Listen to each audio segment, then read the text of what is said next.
Halo Gabuters Forever, gimana masih aman? Pakai 3 hari 8.000 kayak gua dong, bobol wifi tetangga. Hah. Oke, kembali lagi bersama gua Still Guy Impossible. Kali ini saya telah merangkum film yang berjudul Night in Paradise, mengisahkan tentang seorang mafia yang ditakuti rekannya membalas dendam atas kematian kakak dan keponakannya. Untuk lebih jelas, kita lalajuan filmnya. Tapi sebelum lanjut, alangkah baiknya bantu support channel saya dengan cara pencet tombol subscribe, aktifin tombol loncengnya, biar nggak ketinggalan video terbaru. So, kita mulai aja filmnya.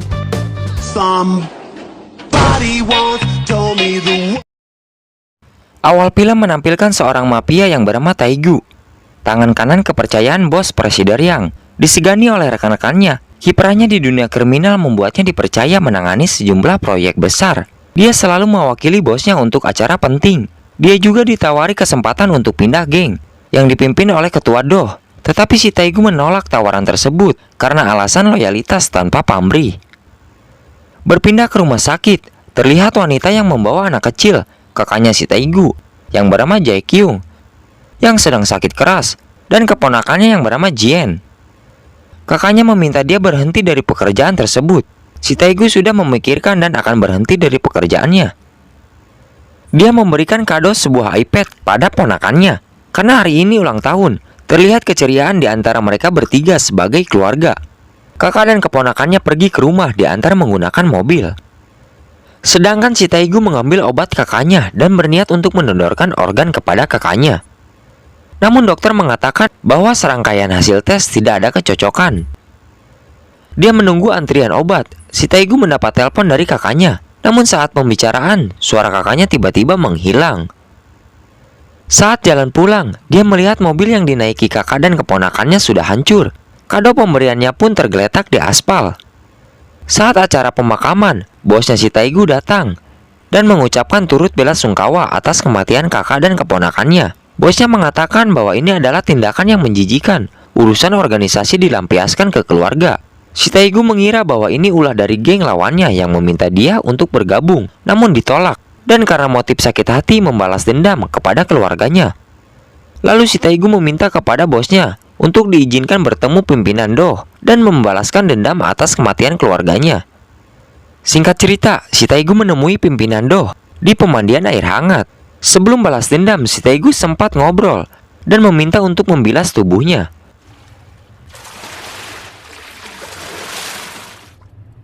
Setelah itu dia mengambil pisau yang berada di baskom dan membunuh konco-konconya, lalu menikam pimpinan Doh. Setelah itu dia melarikan diri melalui jendela toilet, masuk ke mobil, memakai pakaian, lalu pergi. Si Taegu pergi ke bandara mendatangi bosnya. Dia diberi ponsel, KTP baru, serta beberapa uang. Bosnya memberikan tiket pesawat dan menyuruhnya bersembunyi di Pulau Jeju untuk sementara waktu. Pas si Taegu udah pergi, bosnya menyerang organisasi lain yang terlihat oleh kalian. Sesampainya di sana, si Taegu menunggu dijemput. Tidak lama teleponnya bunyi dari seorang wanita yang bernama Jaeyeon. Dia yang menjemputnya karena pamannya ada urusan mendadak. Lalu mereka pun berangkat.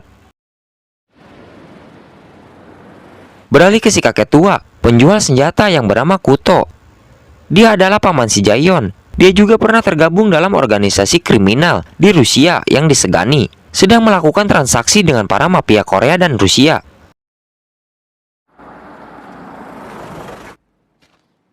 Setelah sampai di sana, si Taegu makan malam bersama. Lalu dia menelpon anak buahnya, namun tidak dapat dihubungi sama sekali. Berpindah ke bosnya si Taegu yang sedang cemas, terlihat di tengkoraknya karena penyerangannya gagal membunuh eksekutif Ma. Dia juga mendapat kabar bahwa pimpinan Doh masih hidup dan sedang melakukan operasi saat ini. Dia mendapat telepon dari eksekutif Ma yang ngambek kepadanya atas perbuatan yang telah dia lakukan. Eksekutif Ma akan membalas perbuatannya. Lalu dia pergi mendatangi anak buah Presiden Yang dan memotong telinganya sebagai peringatan. Keesokan paginya si Taegu yang baru bangun dengan dahdir di bibir dan tikoro garing langsung ambil rokok. Mendengar suara bedil, dia keluar melihat si Jaeyeon yang sedang latihan menembak. Setelah itu si Jaehyun menodongkan bedil ke kepalanya, membuat si Taegu rewas dan berusaha mencegah.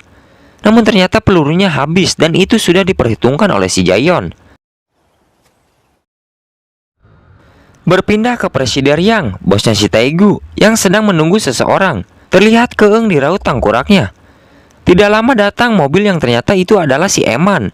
Dia seorang pegawai negeri dan dia juga bos dari para mafia. Presiden Yang memberikan kotak yang berisi telinga anak buahnya yang dipotong oleh eksekutif Ma, lalu meminta bantuan si Eman agar masalahnya selesai. Si Eman pun menelpon eksekutif Ma dan mengajaknya untuk makan bersama. Hari berikutnya, si Taegu yang sedang menikmati pagi hari dengan sebatang udut jinggo dan belek di panonnya. Dia dikagetkan oleh suara klakson mobil yang ternyata di dalamnya ada si Jaehyun. Sudah tepar bersama jarum suntik yang masih nempel di tangannya. Dia kebingungan karena tidak tahu apa-apa. Bersamaan si Kuto datang dengan panik menyuntikkan tangan si Jaehyun dan menyuruh si Taegu untuk menyetir menuju ke rumah sakit. Sesampainya di rumah sakit, si Kuto memberitahu si Taegu bahwa si Jaehyun mengidap trauma dan penyakit keras yang mengharuskannya menjalani operasi. Namun tingkat keberhasilan di sini tidak mencapai 10%. Mereka harus pergi ke Amerika karena tingkat keberhasilan operasi di sana mendekati 20%. Jika dibiarkan terus-menerus, bertahan hidup 1 bulan pun sulit baginya. Lalu hujan pun turun. Terlihat si Eman, eksekutif Ma, dan Presiden Yang sedang makan siang bersama. Setelah mereka selesai makan, Presiden Yang hanya berdiam karena dia masih keeng atas kelakuannya. Si Eman ingin menyelesaikan masalah yang telah membuat onar di kementerian permafiaannya agar tidak ada gencatan senjata antara mereka berdua. Pimpinan organisasi Bukseong menjalani operasi. Eksekutif Ma tidak terima karena atasannya diserang, berniat balas dendam, membelek perut Presiden Yang. Namun si Eman menteri permafiaannya Adatan merasa tidak dihargai oleh mereka berdua. Setelah itu eksekutif Ma baru mau mengikuti apa yang akan direncanakan oleh si Eman. Dia mengkambing hitamkan si Taegu karena telah berani menusuk pimpinan Bukseong ketua Do. Dia akan diserahkan pada pihak Bukseong sepenuhnya. Tanggung jawab akhir akan diserahkan pada Presiden Yang dan lebih baik jika tidak meninggalkan jejak karena bila ada jejak maka Presiden Yang akan jadi tertuduh. Si Jaehyun yang sudah siuman ditemani oleh si Taegu yang ketiduran mendengerin DJ cepak-cepak ceder kesukaannya. Dia mengganti baju di depan si Taegu. Keadaan para nasiris pun dia rasakan. Setelah itu mereka pergi ke warteg memesan makanan. Terlihat mereka ngobrol dan semakin akrab. Si Jaehyun mengajak si Taegu untuk minum arak dan mengatakan di sini jarang ada pemeriksaan lalu lintas. Si Taegu minum segelas, sedangkan si Jaehyun minum banyak. Hingga akhirnya mereka diberhentikan oleh Satlantas dan diperiksa. Karena emang minum sedikit, si Taegu diizinkan untuk pergi. Tapi polisi lainnya memanggil, menunjuk ke arah si Jaehyun yang sudah banceleng. Setelah mereka melanjutkan perjalanan, di tengah jalan bosnya menelpon dan mengatakan akan pergi ke Pulau Jeju besok. Dia menanyakan karena sebelumnya anak buah serta bosnya susah dihubungi. Namun bosnya mengatakan bahwa rencananya gagal dan menyuruhnya menunggu dan jangan meninggalkan jejak. Si Taegu pun menurutinya. Tanpa diketahui oleh si Taegu, sebenarnya dia telah dikhianati dan dijebak oleh bosnya yang tunduk pada eksekutif Ma. Si Kuto yang sedang melakukan transaksi senjata lagi dengan mafia Korea dan Rusia. Dia dikhianati oleh mafia itu dan menusuk si Kuto. Karena dia mantan kriminal yang berpengaruh di Rusia, tidak mudah menumbangkan dia hanya dengan satu tusukan. Lalu si Kuto membedil para anggota mafia tersebut. Saat bersamaan, si Taegu dan si Jaehyun datang. Mereka kebingungan karena banyak mobil. Tidak lama suara tembakan terdengar. Mereka pun menghabisi mafia Rusia yang berada di luar. Saat si Kuto mengambil tas yang berisikan uang, dari luar mafia Rusia menembak si Kuto dengan tubuh yang sudah direntet bedil. Dia masih sanggup membedil dan menumbangkan mafia Rusia itu. Si Jaehyun berlari ke dalam, dikejar oleh si Taegu. Saat masuk, dia melihat pamannya sudah terkapar dan sekarat. Dia pun menangis. Saat bos mafia menyuruh anak buahnya untuk membunuh si Jaehyun, si Taegu datang dan menodong pisau ke bos mafia itu. Lalu anak buahnya pun meletakkan semua senjata di bawah. Si Kuto sempat mengatakan terima kasih pada si Jaehyun karena tidak membencinya setelah apa yang dia lakukan tersebut. Lalu si Kuto pun tewas di tempat. Saat bos mafia mendapat kesempatan, dia hendak menikam balik si Taegu. Namun si Jaehyun meratakan semua yang berada di sana menggunakan bedil. Si Si Taegu mengambil senjata dan uang, berniat pergi karena dia yakin para mafia akan berdatangan. Namun si Jaehyun menolak karena dia tidak ingin meninggalkan pamannya. Si Taegu mengatakan bahwa si Kuto telah meninggoy. Dia pun ditampiling oleh si Jaehyun. Terjadi adu sungut yang rujit antara mereka berdua. Dengan parusing dia memanggul si Jaehyun dan membawanya pergi dari tempat tersebut. Saat di mobil, si Jaehyun berontak ingin keluar. Bersamaan penyakitnya kambuh, si Taegu mencarikan obat. Tetapi saat diberikan, si Jaehyun malah menggigit tangannya.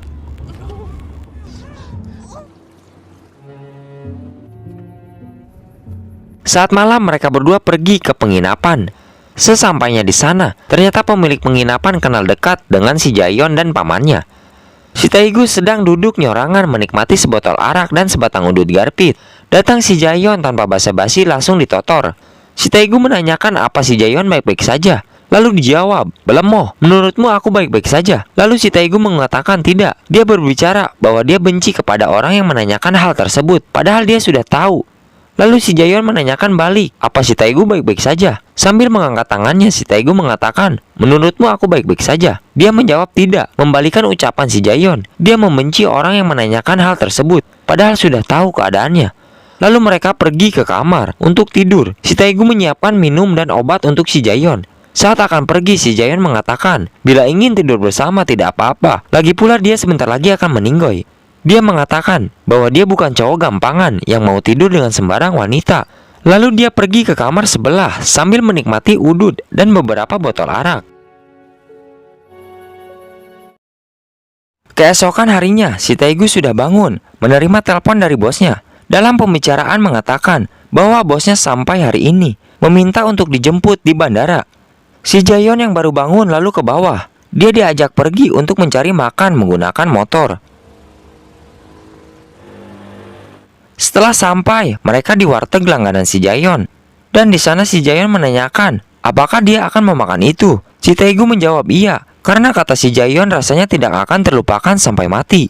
Si Taegu berbicara bahwa makanan ini adalah kegemarannya sejak kecil. Rumahnya di pinggir pantai. Ketika stok makanan habis, ibunya selalu membuatkan makanan ini. Saat makan, dia merasakan aroma ibunya yang telah tewas. Setelah lolodok, mereka pergi ke pinggir pantai, menikmati hembusan angin dan air laut sambil ngudut jinggo. Mereka pergi kembali ke penginapan. Sesampainya, si Taegu pamit sebentar untuk ke bandara, namun dicegah oleh si Jaehyun yang mengatakan, apa kau tidak curiga karena sebelumnya mereka tidak bisa dihubungi. Dan perasaan si Jaehyun tidak enak, terlebih lagi dia tidak ingin sendiri, namun si Taegu tetap pergi.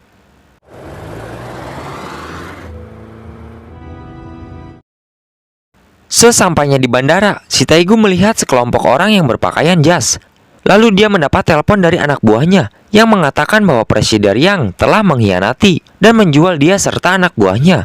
Lalu si Taegu terdiam ulang-ulang raruas. Saat berpapasan dengan bosnya, dia pura-pura tidak melihat. Lalu mendapat telepon, dia berbalik. Bosnya melihat dengan sigap si Taegu berlari dan dikejar oleh anak buah eksekutif Ma. Kejar-kejaran terjadi di bandara.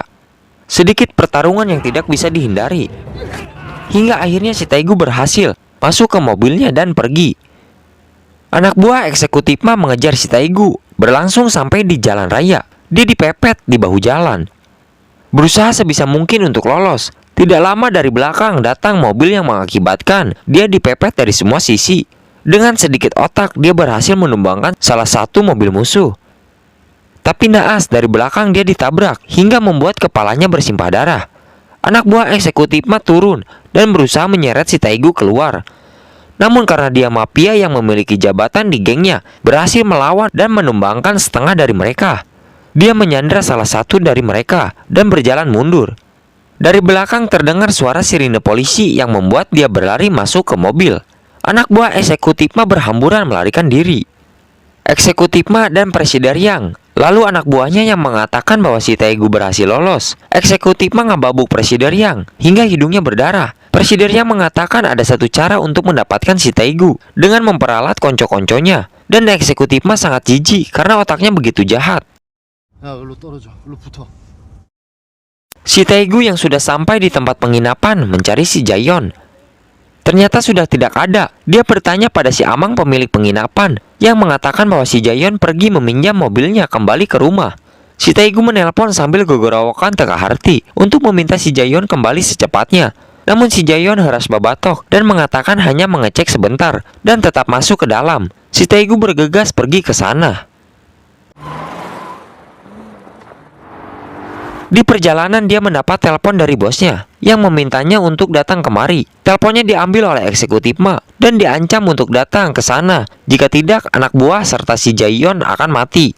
Si Taegu menuruti dengan syarat anak buah dan si Jaehyun dilepaskan setelah dia tiba. Eksekutif Ma menyetujui si Taegu, berjanji akan melepaskannya. Telepon diberikan kepada si Jaehyun. Dia mengatakan jangan datang ke sini karena sebentar lagi dia akan meninggoy. Jadi untuk apa diselamatkan? Si Taegu mengatakan, tadi kau bilang tidak ingin sendiri, jadi tunggu aku di sana. Sebelum pergi, si Taegu berhenti di pinggir jalan sambil meratapi dirinya karena dia tahu bahwa hidupnya sampai hari ini saja. Si Taegu pergi ke sana. Sesampainya si Taegu diperiksa oleh anak buah eksekutif Ma yang berada di luar. Setelah itu dia dibonggolan hingga babak belur. Setelah sarebe nampolan baru dibawa ke hadapan eksekutif Ma dan Presiden Yang dengan keadaan muka yang berlumur darah serta awak yang racucut. Si Taegu melihat si Jaehyun. Dia bertanya, apakah kau baik-baik saja? Si Jaehyun menjawab, dia baik-baik saja. Lalu si Jaehyun bertanya pada si Taegu, apakah dia juga baik-baik saja? Dengan muka rangsak, si Taegu menjawab, apa aku tampak baik-baik saja di matamu, Ani? Dia menjawab, tidak, Roma. Lalu si Taegu berbicara bahwa dia benci orang yang bertanya seperti itu, padahal dia sudah tahu keadaannya. Lalu eksekutif Ma menanyakan apakah dia pacarnya. Si Jaehyun menjawab, bila iya mengapa? Eksekutif Ma sedikit jengkel karena ucapannya tidak sopan. Si Taegu meminta janji yang telah disepakati, melepaskan anak buahnya. Eksekutif Ma menyuruh konconya menelpon pihak rumah sakit. Saat anak buah eksekutif Ma menelpon, dia membisikkan sesuatu yang membuat eksekutif Ma marah pada Presiden Yang karena telah bertindak seenak saja dan membunuh anak buah si Taegu. Padahal eksekutif Ma penepat janji. Dia menodongkan pisau ke leher Presiden Yang. Dengan muka melas, dia meminta maaf dan mengingatkan apa yang telah dikatakan oleh si Eman. Seketika dia mengurungkan niatnya. Si Taegu yang mendengar pun ambek dan memaki bosnya. Presiden Yang tidak terima, memukuli si Taegu yang sudah tidak berdaya. Eksekutif Ma menyuruhnya berhenti, tapi tidak didengar. Dengan jijik, eksekutif Ma menarik ngababuk Presiden Yang hingga maceleng 1 meter, serta memarahinya. Eksekutif Ma memberi hadiah berita pada si Taegu. Sesuai perjanjian di telepon, dia memberitahu tentang kematian kakak dan keponakannya. Eksekutif Ma menjelaskan bahwa bukan mereka yang melakukannya. Jika ingin membunuh si Taegu, dia tinggal membunuhnya, tidak perlu menggunakan cara kotor. Pimpinan Do menyuruh dia mencari pelakunya, hingga anak buahnya dihajar habis-habisan karena tidak menemukan pelakunya. Si Taegu yang mendengar itu pun ambaknya memuncak dan langsung mendorong Presiden Yang hingga tikos sewat. Dia mencekik dan membonggol hingga hampir tewas. Eksekutif Ma memberikan pisau ke anak buahnya, dijatuhkan di dekat tangan Presiden Yang. Lalu si Taegu ditusuk. Si Jaehyun yang melihat pun menangis histeris. Dan saat Presiden Yang akan menyerang lagi, si Taegu bangkit dan melawan. Tetapi dia ditusuk kembali perutnya dengan kekuatan air, api, tanah, udara. Si Taegu mendorong Presiden Yang, mendagor kepalanya ke kepala Presiden Yang. Hingga akhirnya si Taegu ditusuk dari belakang oleh konco eksekutif Ma. Setelah itu dia ditarik dan eksekutif Ma mengatakan bahwa dia ingin sekali Presiden Yang dibawa mati bersamanya. Namun bisa repot jika semua itu terjadi. Eksekutif Ma mengakhiri semua ini dengan menusuk si Taegu. Si Jaehyun hanya menangis lemas melihat si Taegu disiksa oleh para mafia itu. Si Jaehyun menghampiri si Taegu. Dia sempat berbicara sebelum benar-benar tewas. Si Taegu menanyakan, kenapa kau menangis? Tak ada gunanya. Si Jaehyun mengatakan, dia tidak menangis. Memangnya kau siapa? Dan kau bukan tipeku. Si Taegu meminta si Jaehyun untuk berbicara dengan sopan, karena sekarang dia akan mati lebih dulu darinya. Si Jaehyun mengatakan bahwa kematiannya hanya berselang beberapa hari. Mereka pun sempat tertawa. Tidak lama Presiden Yang bangun dan mendekat ke si Taegu. Si Jaehyun berusaha menghalangi, tetapi dijenggut, menggigit pahanya. Tetapi dia ditalapung, membuatnya sedikit laliur. Presiden Yang berbicara, apakah rasanya sakit? Dia membantu menghilangkan rasa sakitnya dengan menusuk leher si Taegu.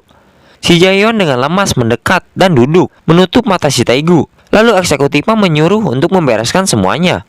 Namun Presiden Yang caper pada eksekutif Ma dan berinisiatif untuk mengeksekusi si Jaehyun. Namun eksekutif Ma mengatakan, kita sudah berjanji dan hidupnya tidak lama lagi, jadi biarkan saja. Tetapi si tua bangke terus ngeceblek, membuat eksekutif Ma marah dan melempar pisau ke arahnya sambil mengatakan, seharusnya dia yang mati di sini, bukan si Taegu. Lalu dia dibawa keluar. Anak buah eksekutif Ma menyiram bensin di seluruh gudang, membawa si Jaehyun keluar, membakar gudang bersama dengan tubuh si Taegu.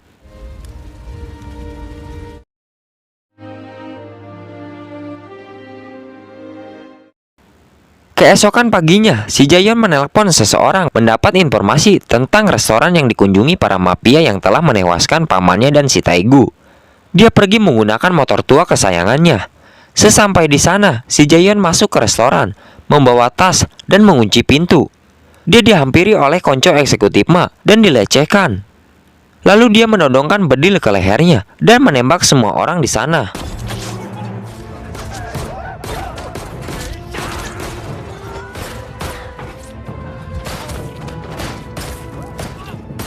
Eksekutif Ma keluar, melihat konconya sudah rata. Dia ketakutan. Saat akan masuk, pintunya ditutup oleh si tua bangke. Si Jaehyun pun menembaknya. Dia masuk, lalu merentetkan bedil ke si tua bangke tanpa ampun.